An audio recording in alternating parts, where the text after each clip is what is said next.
So this is Jan. So tell us a little bit about the particular piece you're reading and why it's important to you. So what are you reading? Okay, my name is Jan, and I am reading a piece, Man With the Hoe, by Edwin Markham. He was an educator who tried to correct injustices in the U.S.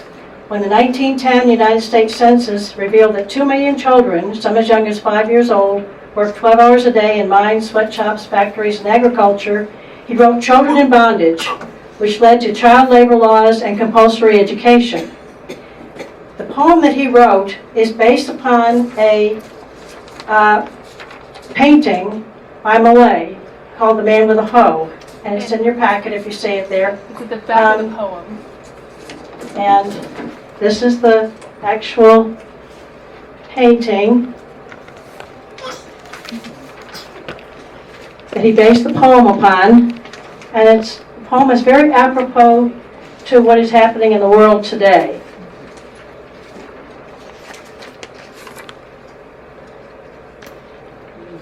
Bowed by the weight of centuries, he leans upon his hoe and gazes on the ground, the emptiness of ages in his face, and on his back the burden of the world. Who made him dead to rapture and despair, a thing that grieves not and that never hopes, stolid and stunned, a brother to the ox? Who loosened and let down this brutal jaw? Whose was the hand that slanted back this brow? Whose breath blew out the light within this brain? Is this the thing the Lord God made and gave, to have dominion over sea and land? To trace the stars and search the heavens for power? To feel the passion of eternity? Is this the dream he dreamed, who shaped the suns and marked their ways upon the ancient deep? Down all the stretch of hell to its last gulf, there is no shape more terrible than this, more tongued with censure of the world's blind greed, more filled with signs and portents for the soul, more fraught with menace to the universe. What gulfs between him and the seraphim? Slave of the wheel of labor, what to him are Plato and the swing of Pleiades? What the long reaches of the peaks of song, the rifts of dawn, the reddening of the rose?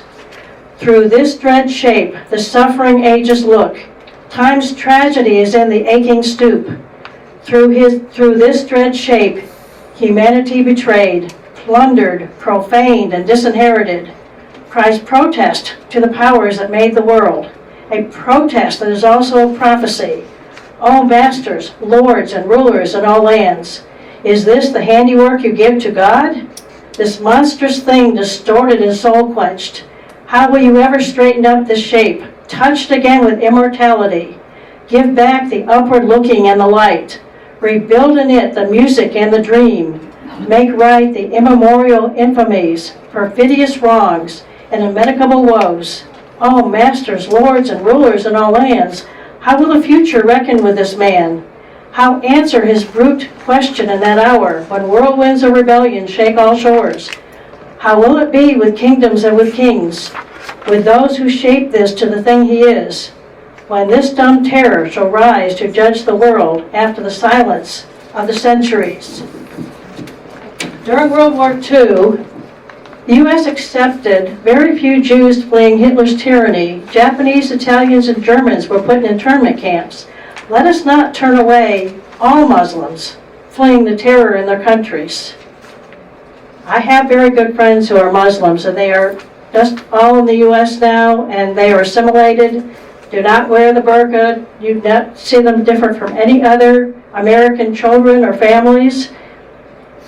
And remember that Mary, Joseph, and Jesus were Jews who fled the wrath of Herod. What if Egypt had said, "We are not taking in any more Jews now"?